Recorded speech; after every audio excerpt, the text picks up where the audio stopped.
If you're building a React Native application that talks to OpenAI, this video is for you.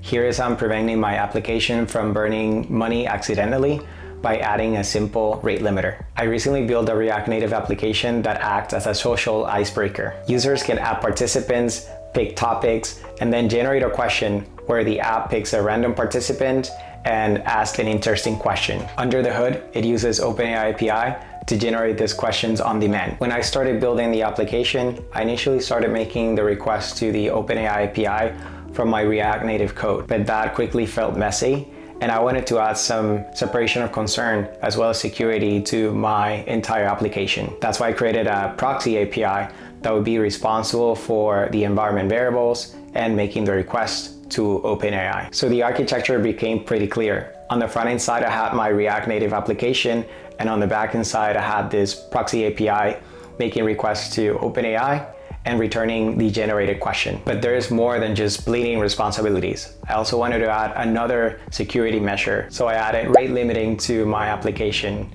Rate limiting is one of those security measures every developer should think about when building their application. It helps you prevent abuse and accidental overuse. For my rate limiter, I use Upstash Redis. Upstash is a serverless platform that allows you to create Redis databases for caching, session management, and of course, rate limiting. I went to the Upstash console and created a new database called Social Icebreaker DB. The dashboard gave me my Redis connection, URL, and access tokens, which I saved for my server configuration. Once I had those, I installed Upstash Redis and Upstash Rate Limit in my backend project. They make it super easy to set up a rate limit in your application with just a few lines of code. In this video, I'm going to walk you through how to add rate limit to your application step by step. So even if you asked AI for help, you know how it works in the background, its components, and why you'd implement it in the first place. Now let's get started. All right, so to add that rate limit to my backend API, I added a section here for rate limiting in my API's route for generating that question. So here I'm creating a variable, initializing a variable for the IP. In this case, I'll be using the IP, so my rate limiter can use the IP as an identifier and determine if the requests are allowed or not based off of that identifier. Then I am invoking the rate limiter function by passing that identifier, and depending on that response, I'm going to either allow that to go through, or I'm going to be returning a rate limit exceeded with a 429 error of too many requests to the client side. So now if we go to that rate limiter function, that's a rate limiter function that we have to define. So let's go to that rate limiter file. And first, we already have Redis importing it from Upstash Redis. So we'll do the same thing for the rate limiter. We'll be importing rate limit from Upstash Rate Limit.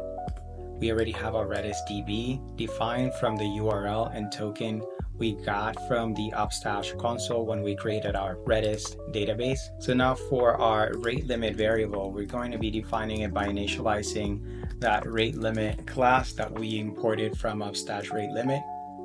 And we'll be passing an object.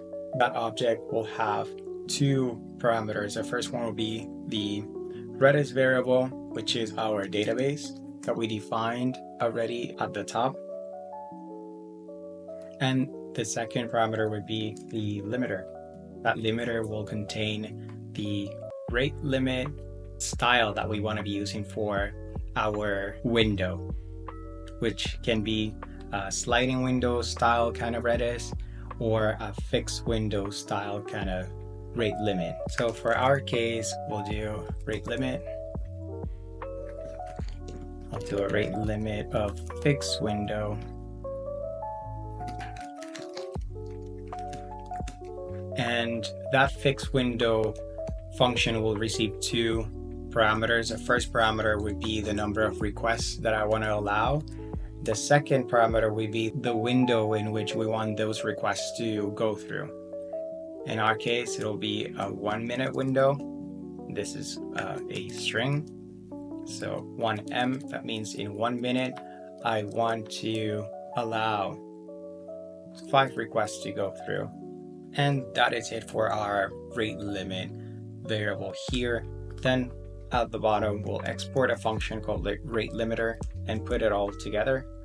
First off, we're going to be passing the identifier variable, which, as I mentioned in this case, is going to be an IP address. This is going to be a string. And then we're going to be deconstructing the result from our rate limit.limit invocation. So what we'll do is do an await on that rate limit function we defined, or that rate limit object we defined already in line 9.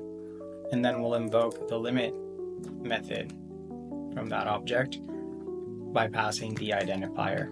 This would be rate limit.